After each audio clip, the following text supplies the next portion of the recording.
Très heureux de vous retrouver pour une nouvelle émission de marché, c'est Ricky, soyez toutes et tous les bienvenus. Aujourd'hui on va parler du Nasdaq, mais juste avant de rentrer un peu plus dans les plans, je souhaitais vous faire des petits rappels que j'ai fait sur mon canal Telegram. Il y en a deux. Le premier c'est sur le choix du broker. Regardez ce que j'ai reçu ce matin dans ma boîte mail avec un broker dont j'ai déjà échangé avec il y a quelques temps. Bien évidemment, je ne les ai pas retenus pour vous en parler parce que d'une part, je les connais, d'une part, j'ai j'ai des traders que j'ai accompagnés qui sont sur ce broker et à chaque fois, c'est une catastrophe. Et regardez l'incohérence totale et vous allez vite comprendre pourquoi vous avez des signaux de trading sur Telegram qui vous envoient justement des canaux de Telegram, de signaux de trading parce que tout simplement, ils vont énormément s'en mettre plein les poches grâce à vous. Si vous rejoignez, parce que c'est comme ça que ça se passe, leur broker et que vous suivez les signaux, eux, pour chaque 500 $ que vous allez déposer, ils vont recevoir 600 $ de commission. Est-ce que vous ne voyez pas un petit peu le problème, le loup qui se cache derrière? Bien évidemment, ici, on comprend bien que ce broker n'a qu'un intérêt, c'est payer ses affiliés et s'en mettre plein les poches et tout prendre à ses clients. Et c'est comme ça qu'on se retrouve avec des brokers qui inventent des mèches, qui vous prennent énormément de spread, vous en rendez même pas compte et vous finissez par tout perdre. Ça, c'est un point vraiment important. Et comment les identifier? Parce que bien évidemment, vous ne recevez pas ce type de mail et vous ne savez pas lesquels sont un petit peu bizarroïde, si je peux me permettre, sur cette approche marketing ultra enrichissante, mais pas pour vous malheureusement. Et bien c'est tout simplement la plupart du temps qui sont localisés à Dubaï, Malte, Seychelles, Gibraltar et j'en passe bien évidemment, Bahamas, île Maurice ou autre. C'est vraiment des red flags qui doivent vous faire dire ok, si le broker n'est pas en Europe, je le fuis. C'est vraiment le moyen le plus simple et bien tout simplement de ne pas tomber dans le panneau de ces brokers qui ne vont absolument pas vous aider. Et je le dis, je le répète, mais choisir son broker, c'est la base d'une stratégie de trading rentable sur le long terme. Tout le monde pense que c'est prendre un graphique, aller appliquer des concepts qu'on a vus sur YouTube et c'est parti. Non, ça marche pas comme ça. Le trading, c'est une activité complexe et déjà, si vous n'êtes pas bien entouré avec un broker performant, vous allez dans le mur. Donc voilà déjà ce petit rappel qui me paraît plus qu'important. Deuxième petite chose que je souhaitais vous montrer, regardez, c'est du côté des investissements, notamment c'est les deux dernières lignes. La première, on peut la considérer, mais c'est un ETF sur l'immobilier sur lequel j'ai plus tenté un coup qu'autre chose.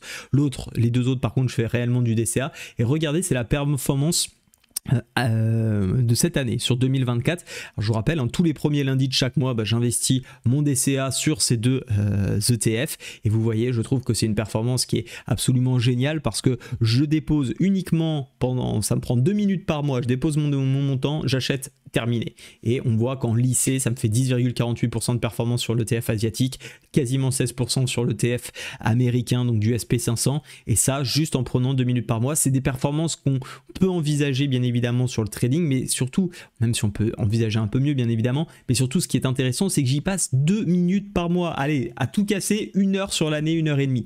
Vous imaginez l'impact que ça peut avoir sur plusieurs années?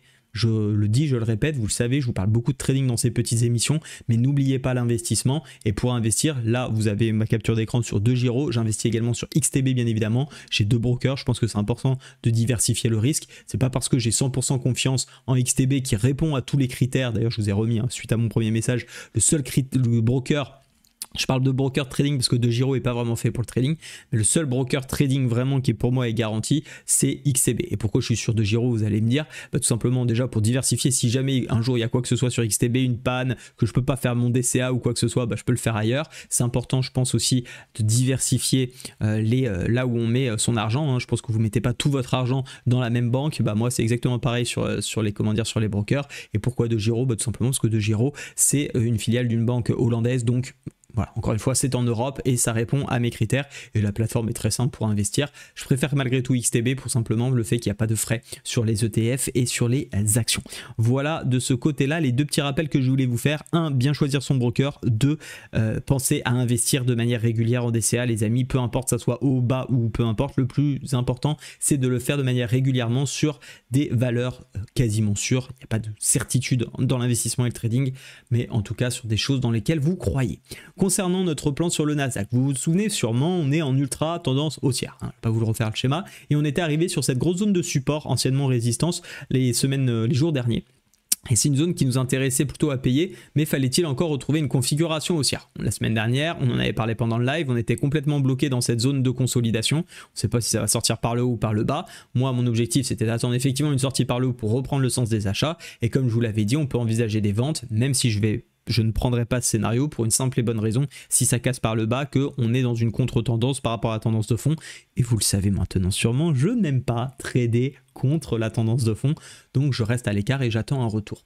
Concernant ce qui se passe maintenant, vous le voyez, on a une petite cassure ce matin avec un gap. Bien évidemment, on ne surpondère pas cette cassure, simplement parce qu'il n'y a pas de volume hein, à l'heure où on voit cette bougie, et surtout parce qu'on attend l'entrée des Américains pour s'assurer que la cassure, en tout cas maximiser le fait que la cassure soit effective. Donc on va attendre, mais la petite zone ici m'intéresse beaucoup à payer pour cet après-midi, et si on décide de monter directement et de ne pas combler le gap, alors bien évidemment on tradera également à l'achat.